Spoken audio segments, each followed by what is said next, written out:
Hey, good people. You are now tuned in to Shaniqua Speaks. This is where faith and real talk collide. We have honest conversations about what's going on today, and we approach it from a ultimately a biblical worldview. We're in a series, or in this we're having conversations around lessons that I learned loving the wrong man, which has been very, very impactful. Again, I want to put emphasis on the fact that this is not the focus about the wrong man.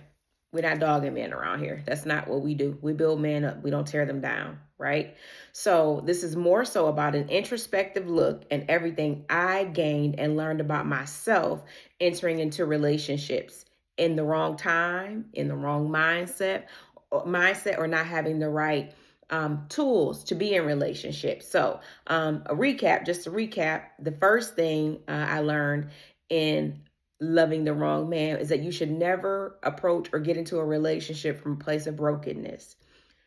Getting into a relationship from a place of brokenness is going to produce broken results. You're going to pick somebody that, you don't really know, or you're going to pick somebody that's not really for you. You're going to be not only are they going to be a nuisance to you, you're going to be a nuisance to them because you're broken and you're looking for them to fill needs that another person was not meant to fill. So, first lesson is never getting to a relationship from a place of brokenness. Number two, people never deceive you. You deceive yourself.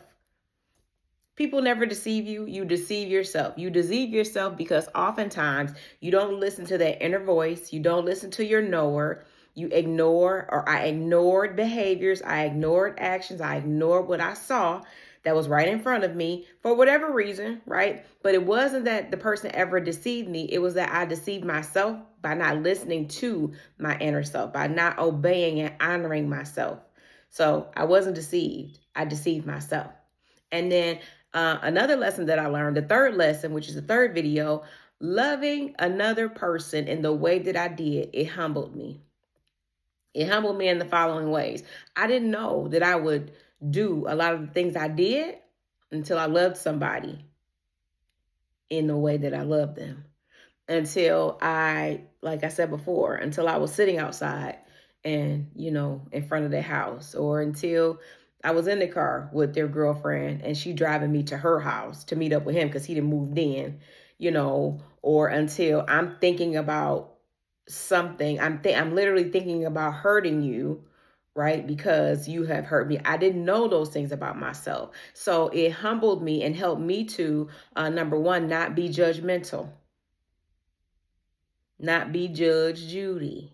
That helped me. And it helped build me. It can help build you. I'm a firm believer that all things work together for the good of them who love God and are called according to his purpose. I believe that with everything in me. Not that God puts us in every situation that we're in, because we are human beings who have autonomy, who have free will, but that if I trust him, he'll take the things that I have been involved in and cause them to work together for my good. So today we're going to talk about what I'm going to title as the fourth thing that I learned in loving the wrong man, and that is closure is a scam. Closure is a scam. Let me tell you why closure is a scam. I don't need your permission or your participation in my healing, development, and growth. I don't need your cooperation or your participation in my healing, development, and growth. And here's another thing. Me, having been a woman that's been in relationship, quite a few times, closure 9 times out of 10 is the invitation for, to get back together, or to have, we ain't gonna ever see each other again sex, or something to keep you tied to the situation. So closure is a scam. You don't need closure. First of all, the person's disregard, disrespect, the person not honoring you is closure enough. That's the closure right there. I read this book. I listened to this book. I think I had the book too, but it's a great book. It's called The Four Agreements, and it's by Miguel Ruiz. The second agreement of that book, The Four Agreements, is don't take things personally. When I read this agreement, it totally changed my thinking and my mind and my concept, and it made a lot of pieces connect. It made a lot of things connect. The agreement says don't take things personally. Here is why. And you're going to see it on the screen. 100% of what people do is not about you. The way that the conversation or the way the agreement is laid out, it helps you to see that people are their own actors starring in their own play that's written, directed, and casted by themselves. They are the center of the show. So everything they do is about them. Meaning, I'm going to share a little insight. So, oftentimes, the way you process things is the way when somebody else next to you or somebody close to you is going through something, you're going to handle them in the way that you process things. Or case in point, the 5 love languages, right? Gary Chapman has this wonderful book about the 5 love languages, and it breaks down how different people receive or understand love. And my love language may be very different than your love language, but when I get into a relationship with you, the way I'm going to show love is the way that I receive love. Now, that has nothing to do with that person. It's the way I show love. That person might receive love in a very different way. So 100% of what people do is not about you. So getting in front of that person and asking that person, why did you hurt me? Why did you lie to me? Why did you this? Why did you that?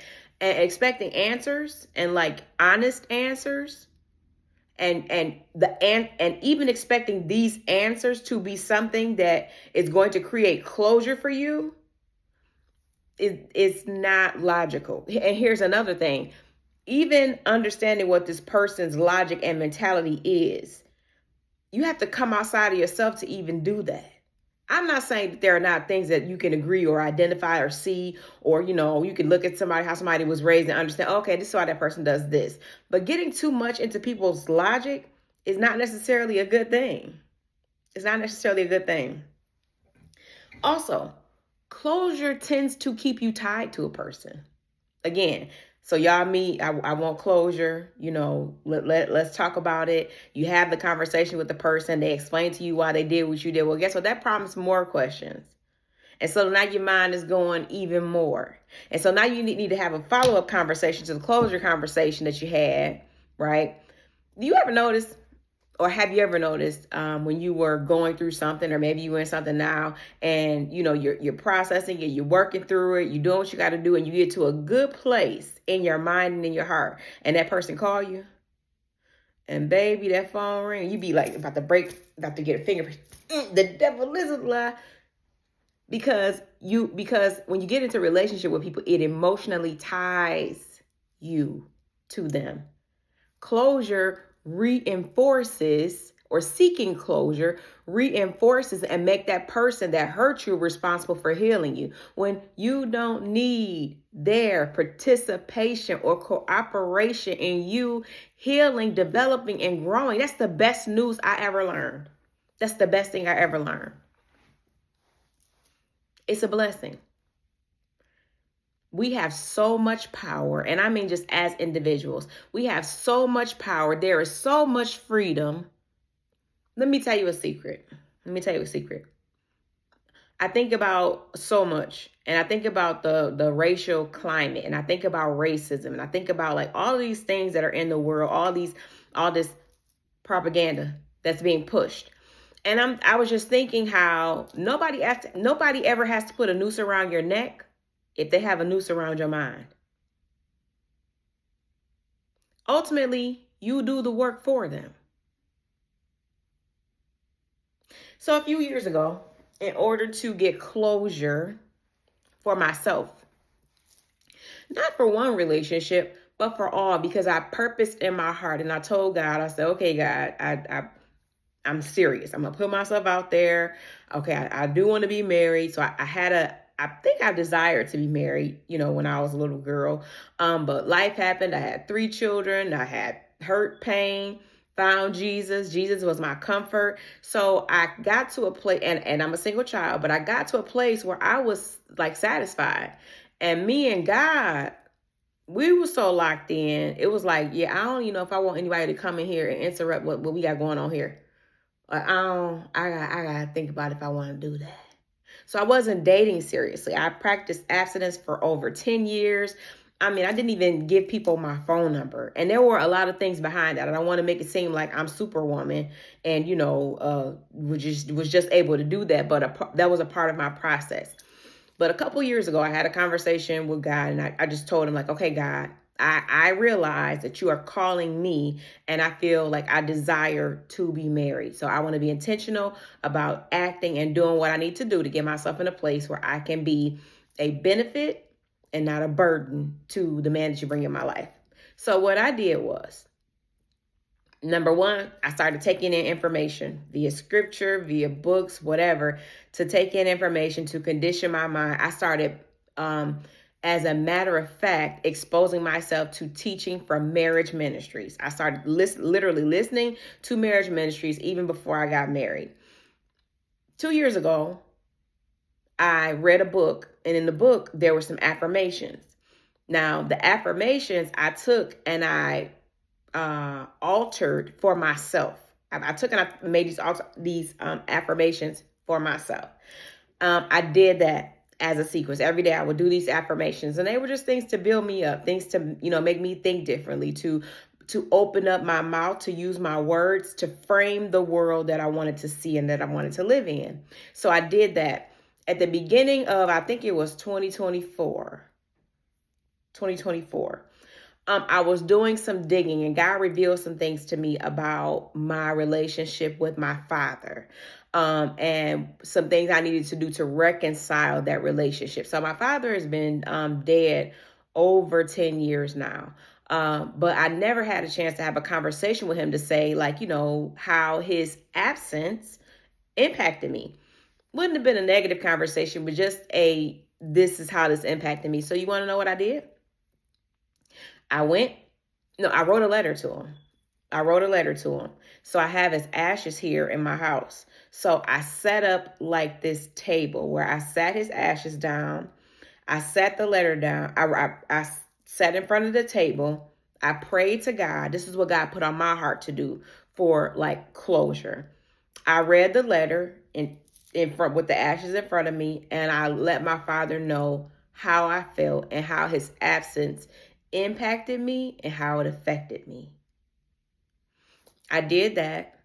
I cried like nobody's business. I cried. I cried out to God. I then asked God to heal my heart.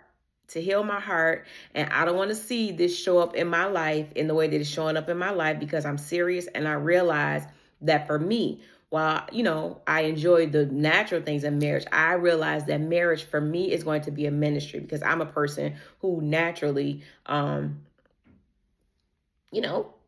knows how to be single. So I know this is something that I'm called to do in order to do the will of God. So I'm going to be obedient. Okay, cool.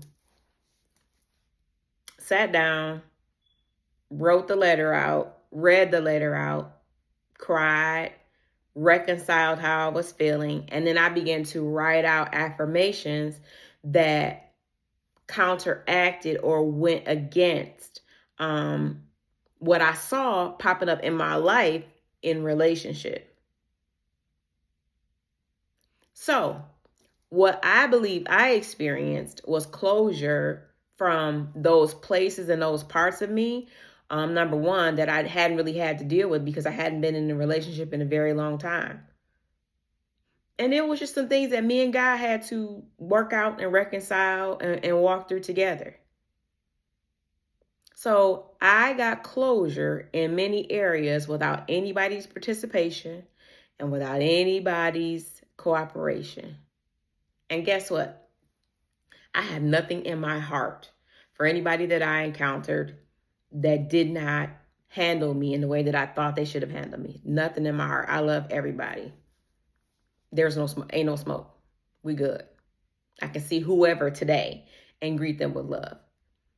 Because ultimately I know you didn't take anything away from me. That situation, that circumstance built me up. So closure is a scam.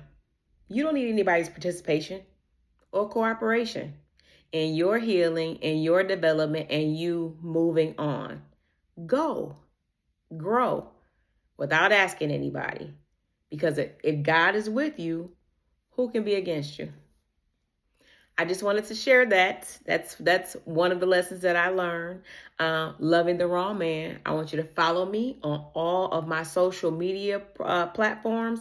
And more importantly, share this with somebody that you think this will help. Share, share, share. We want to be a blessing to people. We want people to know that they're not alone. Women, men, to know that you're not alone. You're not the only one. There's a community of people. Let's talk about it. Let's move on and let's grow. Okay. Love y'all. Bye.